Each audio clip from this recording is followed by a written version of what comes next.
ओशो बोलते हैं कि जब आप गुस्से में खाना बनाते हैं ना, आपको डायरिया कर देगा, ऑब्वियसली करते क्योंकि आपका स्ट्रेस उसमें ट्रांसफर होता है। बिल्कुल होता है, बिल्कुल वही हाथ है सर, देखो शरीर एक ही है, वही चल रहा है। हाँ अब आपका ध्यान कहीं है, ठीक है यार उसने मुझे ऐसा बोल दिया, नीचे कड़छी हिल रही है। हाँ अब हम यही भूल गए कि हमने कितनी पकानी थी, ज्यादा तो नहीं पक गई। हाँ हाँ। बेसिक होता क्या, कुकिंग टेम्परेचर क्या है हमारा, वो भी मायने रखता है। कितनी देर में कौन सी चीज पकानी है, कितनी देर, कितनी गाढ़ी करनी, कितनी पतली रखनी है। दाल मखनी में सबसे बड़ा पंगा होता है कितनी थिक है। कोई रेस्टोरेंट में जाओगे पानी दे देते हैं, कोई रेस्टोरेंट में जाओगे बिल्कुल थिक होती, हलवा होता है वो कंसिस्टेंसी नहीं पकड़ पाते उसकी। तो इसीलिए आदमी फ्रेश, खाना फ्रेश। थोड़ा 5 स्टार किचन के बारे में बात करते हैं। जो 5 स्टार होटल्स होते हैं उनके जो किचन होते हैं जी, कैसे अलग होते हैं वो?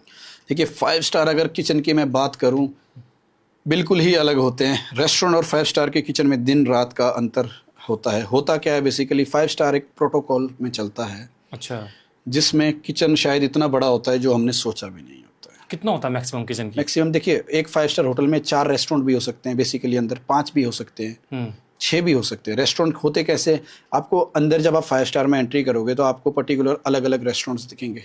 ये कोरियन स्पेशलिस्ट रेस्टोरेंट हुआ है, थाई स्पेशलिस्ट रेस्टोरेंट ये है, अच्छा, इंडियन रेस्टोरेंट ये है। तो जो एक मेन किचन होता है, या हम एक बैंक्वेट किचन कह सकते हैं, अलग अलग बैंक्वेट हॉल का अलग किचन होता है जहाँ शादी पार्टी का खाना बनता है। अच्छा, जो मेन किचन होते हैं रेस्टोरेंट्स के, वो अलग होते हैं। एक होता है मेन किचन जहाँ पे मल्टी चल रहा होता है सारा, वो भी जरूरी रखना होता है। अच्छा, तो बहुत बड़े किचन होते हैं, कोई मैं ऐसे आपको नहीं बता सकता इतने स्क्वायर फीट होते हैं। अगर आप एक 5 स्टार होटल में जा रहे हो, 4 रेस्टोरेंट में है तो 4 किचन अलग है। अच्छा, और बैंक्वेट हॉल का किचन अलग है जहाँ पे शादी पार्टियां चल रही है, उसका हॉल किचन अलग है, उसकी टीम अलग है। अगर मैं टीम की बात करूँ, एक अच्छी प्रॉपर्टी में कम से कम 200-250 बंदा किचन में काम कर सकता है। इतना बड़ा किचन होता है, अब आप खुद ही सोच लीजिए। बहुत बड़ा है।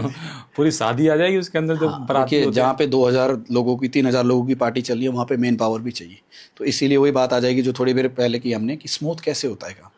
स्मूथ मेन पावर ही देती है। देखो आदमी ने जो काम करना है वो आदमी ने करना है, वो मशीन नहीं कर पाएगी। जहाँ पे आदमी का काम है वहाँ पे आदमी चाहिए। तो कई होटल रेस्टोरेंट मेन पावर रखने से भी घबराते हैं, वो रखनी पड़ेगी आपको।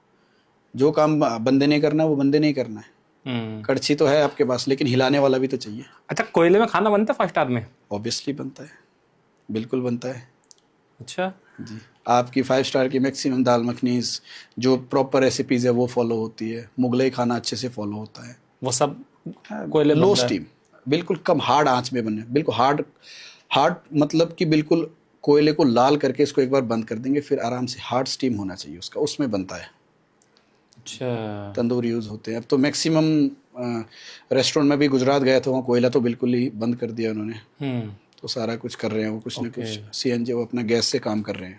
तो कुछ फर्क आता है? जैसे मतलब कोयले से कोई खाना बनाया और गैस से बनाया या फिर हीटर से बनाया, तो तीनों में कोई फर्क आता है स्वाद में? दिन रात का फर्क आता है। फ्लेम क्या है, गैस की फ्लेम क्या है, कोयले की फ्लेम क्या है, हीटर की फ्लेम क्या है। अच्छा, तीनों अपने तरीके से चल रहे हैं। गैस का अपना टेम्परेचर है, कोयले का अपना टेम्परेचर है, हीटर का अपना टेम्परेचर है। तीनों का कंपेयर ही नहीं है कोई।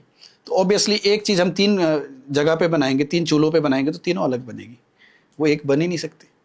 क्योंकि उसमें टेम्परेचर तो देखो आप कहाँ जा रहे हो। कोयले का टेम्परेचर बिल्कुल डाउन है, गैस को आप जितना मर्जी तेज कर लो, हीटर एक ही पे चलेगा, उसको हम तेज गर्म नहीं कर सकते।